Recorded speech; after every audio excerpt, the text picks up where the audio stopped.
मैथिली प्राथमिक शिक्षा व्यवस्था सम्मिलित कराल जाए। #Maithili in primary education.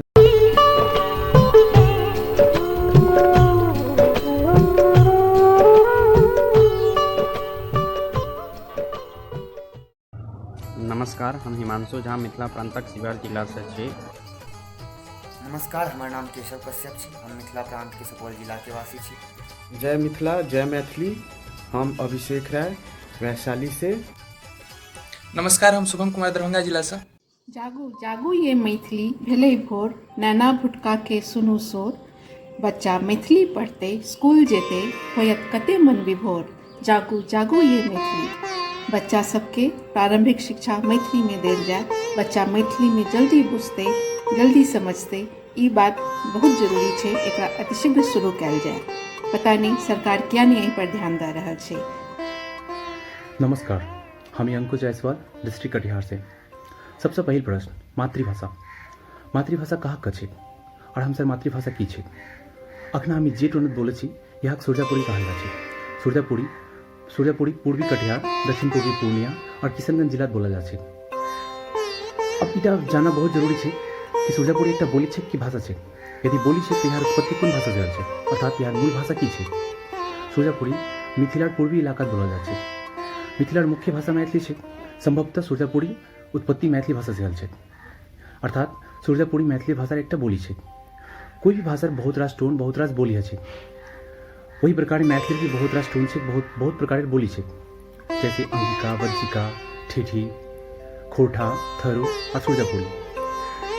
परंतु इटा बात बहुत लोग पता नहीं है। दोष हमसार नहीं, दोष से हमसार दोषपूर्ण शिक्षा प्रणाली, लेकिन इटा दोषक सुधारना बहुत जरूरी है। अतः मोर बिहार सरकार और केंद्र सरकार से नम्र निवेदन है जे प्राथमिक शिक्षा हमसार निज भाषा मैथिली का स्थान दे। किसी की मातृभाषार विकासेर बिना हमसार विकासेर कल्पना करना भी असंभव है।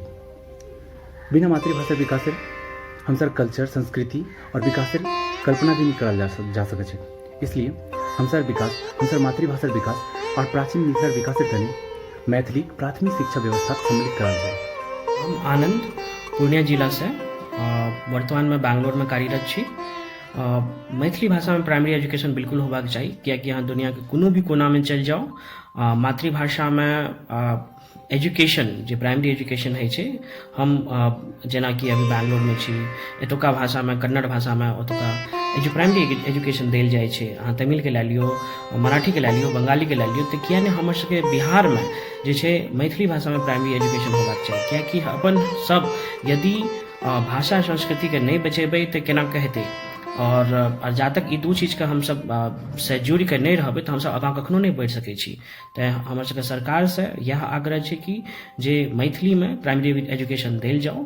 एकेटा नैना भुटका के यह पुकार, मैथिली भाषा में शिक्षा दियो यो सरकार। नमस्कार, हम विनय कुमार शाह जिला सुपौल से बाजि रहल छी।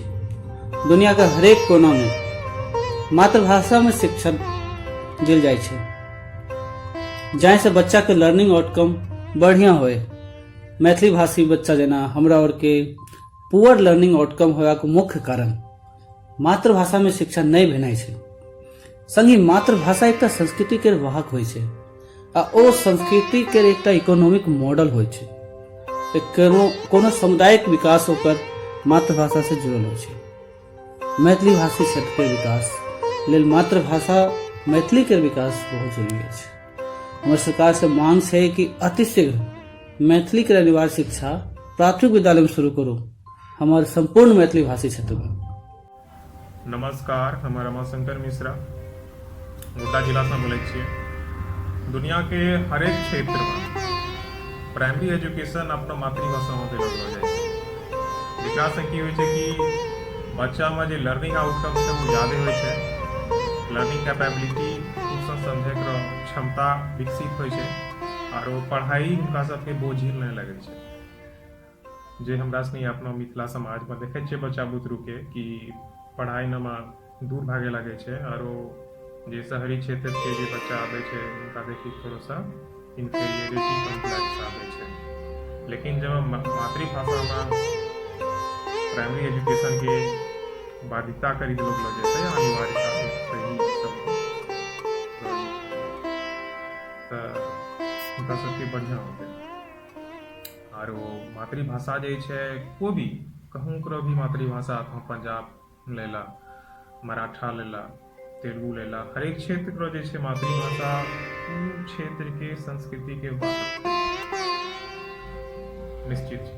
और वो संस्कृति जे छै वो संस्कृति एक रीढ़ के हड्डी के काम करे छै वो क्षेत्र के अर्थव्यवस्था, वो क्षेत्र के अर्थव्यवस्था वही संस्कृति पर, वही संस्कृति के इर्द गिर्द घूमे छै। तो यही लेकर कोई क्षेत्र करो जब तो डेवलप करल जाए छो तो ओकरो मातृभाषा के उठाबो। मातृभाषा केना उठते जब हम ओकरा ग्रास रूट लेवल पर ओकरा तरजीह देबै। केना होते जब हम ओकरा प्राइमरी एजुकेशन में शामिल करबै। तो ये लेकर मिथिला के उत्थान तभी होते जब हम प्राइमरी एजुकेशन में बच्चा सनी का मातृभाषा मिथिला मैथिली लैंग्वेज में ओकरा शिक्षा देबै। मना इंग्लिश वर्जन हिंदी वर्जन तो जे छै, लेकिन तो अनिवार्य होना चाहिए कि मैथिली वर्जन मैथिली माध्यम में बच्चा सबके शिक्षा होना चाहिए। एकरा से की होते वो संस्कृति का भी विकास होते, संस्कृति के प्रति जागरूकता बढ़ते और वो संस्कृति ने अपने आप देखियो कि अर्थव्यवस्था का एक व्यापक हिस्सा अपने आप बनी जेते जे अभी कटलो छै। अर्थव्यवस्था अभी कृत्रिम रूप में चली रहलो छै, लेकिन जो एना हो जाए तो अर्थव्यवस्था अपना कल्चरल सेंट्रिक हो जेते, जेकरा से क्षेत्र का उत्थान विकास स्वतः हो जाए। ये लेकर हमरा सबके मांग है कि मैथिली भाषा में मिथिला क्षेत्र में शिक्षा होना चाहिए प्रारंभिक। हम ऋषि सिंह राय, जिला जमुई से हम बिहार सरकार से मांग कर रहल छियै जे हमर मातृभाषा मैथिली के पढ़ाई छै अनिवार्य रूप से प्राथमिक शिक्षा में जल्द से जल्द लागू होए, जे हमर सबके समाज के विकासक छै। बिना मातृभाषा के विकासक बिना संभव ना छै।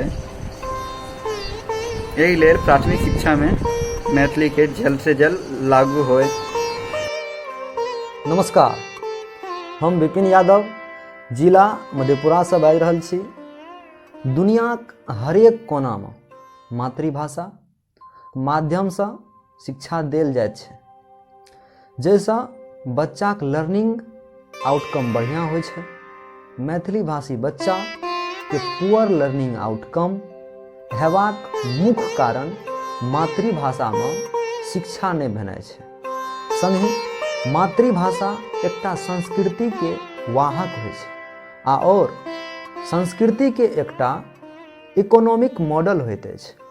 तेँ कोनो सामुदायिक विकास ओकर मातृभाषा से जुड़ल होइ छै। मैथिली भाषी क्षेत्र के विकास लेल मातृभाषा मैथिली के विकास बहुत जरूरी छै। हमर सरकार से मांग छै कि अतिशीघ्र मैथिली के अनिवार्य शिक्षा प्राथमिक विद्यालय में शुरू करू पूर्ण मैथिली भाषी क्षेत्र में। नमस्कार, हमर नाम सुशांत कुमार छी। हम सहरसा जिला से बोल रहा छी। दुनिया के हरेक कोना में अपन मातृभाषा के माध्यम से शिक्षा देल जाए छै, जाहि से बच्चा के लर्निंग आउटकम बढ़िया होइ छै। मैथिली भाषी बच्चा के पुअर लर्निंग आउटकम हेबाक के मुख्य कारण मातृभाषा में शिक्षा नहीं भेनाइ छै। संगहि मातृभाषा एकटा संस्कृति के वाहक होइ छै आ संस्कृति के एकटा इकोनॉमिकल मॉडल होइ छै। तो कोनो सामुदायिक विकास ओकर मातृभाषा से जुड़ल होइ छै। मैथिली भाषा क्षेत्र के विकास लेल मातृभाषा मैथिली विकास बहुत जरूरी छै। हमर सरकार से मांग छै कि अतिशीघ्र मैथिली के अनिवार्य शिक्षा प्राथमिक विद्यालय में शुरू करू संपूर्ण मैथिली भाषी क्षेत्र में। हम अखिलेश झा जिला अररिया से बाजि रहल छी। दुनिया के हरेक कोना में मातृभाषा माध्यम शिक्षा देल जाए छै, जाहि से बच्चा के लर्निंग आउटकम बढ़िया हो। मैथिली भाषी बच्चा के पुअर लर्निंग आउटकम हेबाक मुख्य कारण मातृभाषा में शिक्षा नहीं भेनाइ छै। संगहि मातृभाषा एकटा संस्कृति केर वाहक होइ छै और संस्कृति केर एकटा इकोनॉमिक मॉडल होइ छै। तेँ कोनो समुदायक विकास ओकर मातृभाषा से जुड़ल होइ छै। मैथिली भाषी क्षेत्र के विकास लेल मातृभाषा मैथिली के विकास बहुत जरूरी छै। हमर सरकार से मांग छै अतिशीघ्र मैथिली के अनिवार्य शिक्षा प्राथमिक विद्यालय में शुरू करू संपूर्ण मैथिली भाषी क्षेत्र में। नमस्कार, हम उगने विक्रांत मिथिला प्रांतक दरभंगा जिला से छी। मातृभाषा माध्यम से शिक्षा दुनिया के हरेक कोना में देल जाय छै। मातृभाषा माध्यम में शिक्षा से बच्चा के सीखे में सरलता और बुझे में तीव्रता आवे छै। मैथिली भाषी बच्चा के पुअर लर्निंग आउटकम के मुख्य कारण मातृभाषा में शिक्षा के खगता छै। मातृभाषा कोनो संस्कृति के वाहक होय छै आ ओहि संस्कृति के एगो इकोनॉमिक मॉडल होय छै। मातृभाषा सीधा सीधा ओहि संस्कृति के और समुदाय के विकास से जुड़ल होय छै।